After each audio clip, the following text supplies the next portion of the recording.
Hi friends, welcome back to my channel. Appam easy റെസിപ്പിയുമായിട്ടാണ് കേട്ടോ ഞാൻ വന്നിട്ടുള്ളത്. അവൽ മിക്സറിൻ്റെ റെസിപ്പിയാണ്. 2 കപ്പ് വെളുത്ത അവലാണ് ഞാൻ എടുത്തിട്ടുള്ളത്. ഇതിന് വേണ്ടി ഫ്രൈ പാൻ ചൂടായാൽ അതിലേക്ക് അവലിട്ട് കൊടുക്കുക. 2 ബാച്ചായിട്ടാണ് ഞാനിത് മുരിച്ചെടുത്തിട്ടുള്ളത്. അതുപോലെ നല്ലതുപോലെ മുരിച്ചെടുക്കണം. വെളിച്ചെണ്ണ ഒന്നും ഒഴിക്കേണ്ട. കണ്ടില്ലേ, ഇതുപോലെ മുരിഞ്ഞെടുക്കണം. ഇനി ആ പാനിൽ തന്നെ വെളിച്ചെണ്ണ ചൂടാക്കി കപ്പലണ്ടിയും പൊട്ടുകടലയും ഇട്ട് കൊടുത്ത് നല്ലതുപോലെ വറുത്തെടുക്കുക. ഇനി ഇതിലേക്ക് കുറച്ച് കറിവേപ്പിലയും ഇട്ട് കൊടുക്കാം.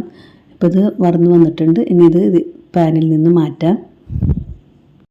3 ടേബിൾ സ്പൂൺ പഞ്ചസാരയും 2 ഏലക്കായും കൂടി നല്ലതുപോലെ പൊടിച്ചെടുക്കുക. എന്നിട്ട് എല്ലാം കൂടി മിക്സ് ചെയ്തെടുക്കുക. കപ്പലണ്ടിയും പഞ്ചസാരയും എല്ലാം കൂടി മിക്സ് ചെയ്തെടുക്കുക.